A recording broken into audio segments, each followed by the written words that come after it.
Assalamualaikum warahmatullahi wabarakatuh. Apa kabar anak-anakku sekalian? Alhamdulillah, mudah-mudahan semuanya sehat ya. Tetap semangat belajar walaupun di rumah. Anak-anak sekalian, pada hari ini kita akan belajar tentang pluralitas masyarakat Indonesia. Nah, materi yang akan dibahas yang pertama adalah pengertian pluralitas dan multikultural. Kemudian yang kedua, perbedaan agama. Yang ketiga, perbedaan budaya. Yang keempat, perbedaan suku bangsa. Yang kelima, perbedaan pekerjaan. Dan yang terakhir adalah peran dan fungsi keragaman budaya. Mari kita simak satu persatu. Pluralitas. Apa itu pluralitas? Nah, plural artinya jamak atau beragam, ya. Maka pluralitas adalah keberagaman atau kemajemukan masyarakat di suatu wilayah. Nah, selain pluralitas, istilah lain yang berhubungan dengan keragaman yaitu multikultural. Multi artinya banyak dan kultural artinya budaya. Nah, masyarakat multikultural merupakan masyarakat yang anggotanya terdiri dari berbagai golongan, suku bangsa, ras, agama, dan budaya. Perbedaan agama.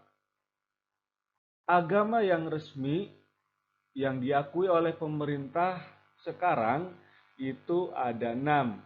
Yang pertama ada Islam, Protestan, Katolik, Hindu, Buddha, dan Konghucu.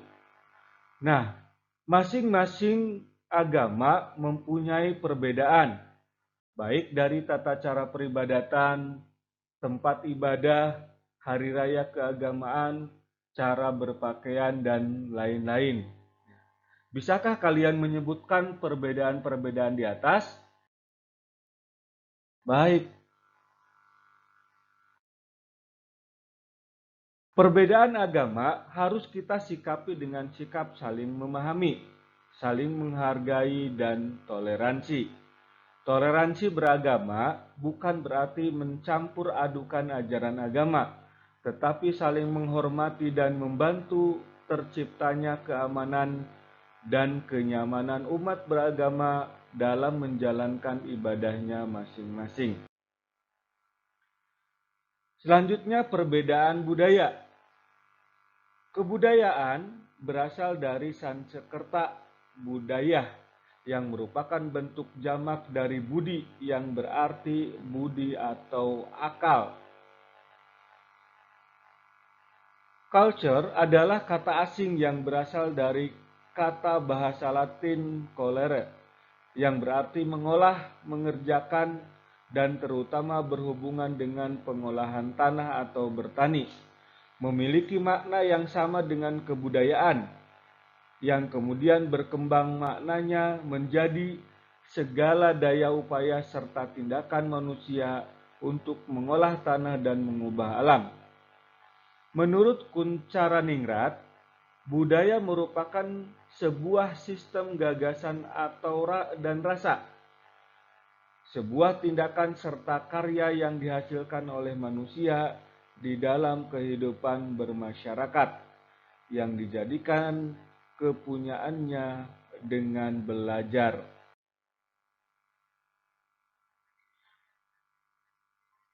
Nah, budaya menurut Huningman itu memiliki wujud.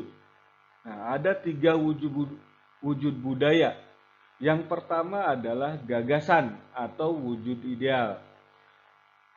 Gagasan atau wujud ideal adalah kumpulan ide, gagasan, nilai, norma, aturan yang sifatnya abstrak, berwujud tulisan, serta karangan buku hasil pemikiran penulisnya.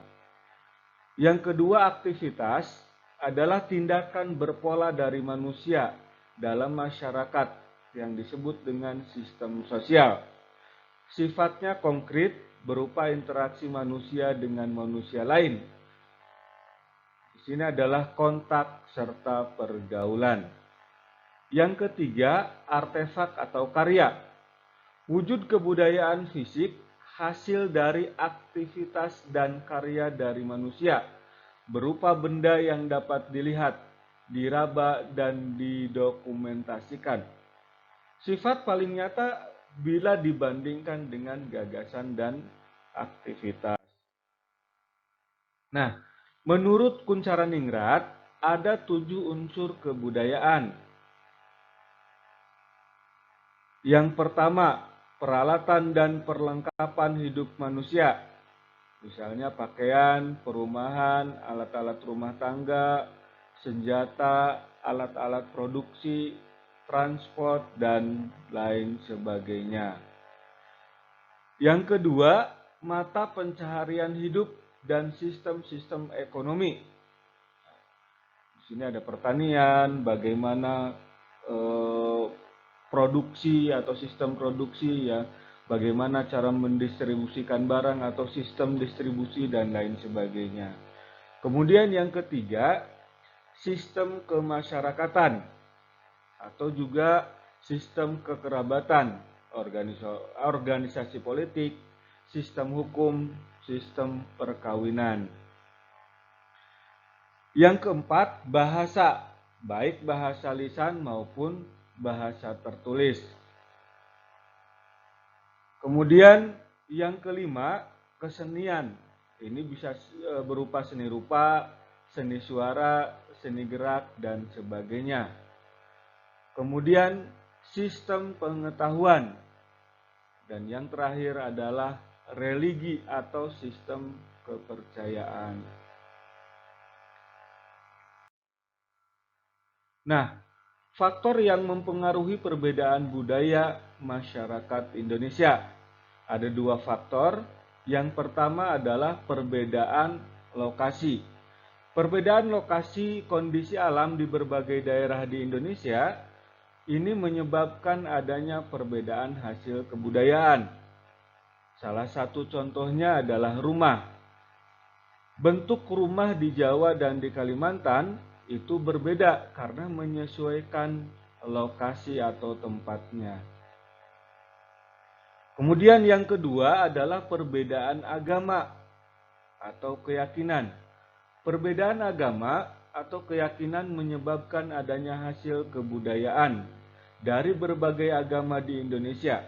Salah satunya berupa candi, patung, dan relief peninggalan agama Hindu-Buddha. Perbedaan suku bangsa. Bangsa Indonesia memiliki lebih dari 300 kelompok etnik atau suku bangsa. Ada suku Jawa, Sunda, suku Batak, dan lain sebagainya. Di mana suku Jawa adalah kelompok suku terbesar di Indonesia dengan jumlah total mencapai 41% dari total populasi. Nah, kalian bisa lihat di sini ya, ada beberapa suku ya dan daerah asalnya. Misalnya di Aceh ada suku Aceh, Gayo, Tamiang, Ulu Sangkil, Anek Jame, Kluet, Gumbak Cadek, dan Simele. Misalkan dari Sumatera Barat ada Batak, Toba, Batak Karo, Batak Mandailing, Nias, Simalungun, Asahan, dan Angkota. Begitu juga dari daerah-daerah lain ya. Banyak sekali suku di Indonesia karena tadi hampir menurut sensus penduduk tahun 2010 suku bangsa di Indonesia hampir ada sekitar 1.200 suku bangsa. Perbedaan pekerjaan. Pekerjaan merupakan salah satu bentuk kegiatan ekonomi yang dilakukan masyarakat untuk memenuhi kebutuhan. Ada dua jenis pekerjaan, yaitu sektor formal maupun non-formal. Pekerjaan sektor formal adalah berbagai pekerjaan yang dijalankan oleh pelaku usaha resmi, baik pemerintah maupun swasta. Contohnya para karyawan perusahaan, pegawai kantor bank, pegawai pemerintah, dan guru merupakan contoh pekerjaan pada sektor formal. Pada jenis pekerjaan formal ini, individu terikat secara langsung oleh sistem yang berlaku. Dengan demikian, mereka bekerja penuh dengan aturan yang mengikat. Misalkan, masuk harus jam 8 sampai jam 5 misalkan. Dari hari Senin sampai Sabtu, semuanya terikat dengan aturan. Nah, berbeda dengan pekerjaan sektor non formal. Ini adalah pekerjaan yang dilakukan secara mandiri, tak tergantung pada pihak lain. Contoh pekerjaan non formal ini adalah pemilik bengkel, petani, penjual di pasar, dan pelaku usaha mandiri lainnya.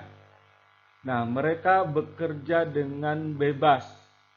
Kapan mau libur, mereka bisa menentukan sendiri.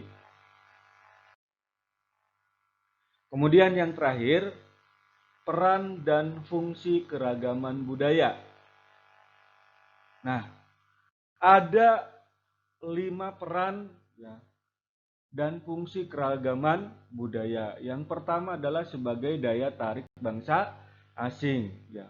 Banyak budaya-budaya kita itu yang menarik bangsa asing untuk berkunjung ke Indonesia. Misalkan kebudayaan Bali. Ya. Sehingga banyak orang yang tertarik dan kemudian berwisata ke Bali, dan tentu ini akan menghasilkan devisa. Kemudian yang kedua adalah mengembangkan kebudayaan nasional. Nah, kebudayaan nasional akarnya adalah dari kebudayaan lokal atau daerah. Contohnya batik. Nah, batik sekarang sudah menjadi kebudayaan nasional yang sangat terkenal di dunia. Kemudian peran dan fungsi lainnya adalah tertanamnya sistem toleransi. Nah, kita memiliki berbagai macam budaya, adat, dan perilaku. Agama juga kita lumayan cukup banyak. Maka ini memerlukan sikap toleransi atau saling menghargai dan menghormati, sehingga kehidupan bisa berjalan dengan tentram dan damai. Kemudian saling melengkapi hasil budaya. Nah, setiap budaya yang dihasilkan tentu tidak ada yang sempurna. Maka kemudian dari satu budaya dan budaya lain bisa saling melengkapi agar lebih bagus. Kemudian yang terakhir adalah mendorong inovasi kebudayaan. Nah, budaya-budaya yang sudah banyak ya, tentu harus selalu lebih baik terus sehingga terciptalah inovasi-inovasi kebudayaan yang baru. Baiklah anak-anak, itu yang dapat Bapak sampaikan. Ya, terima kasih sudah mendengarkan. Untuk tugas nanti diberikan di format yang lain. Terima kasih. Assalamualaikum warahmatullahi wabarakatuh.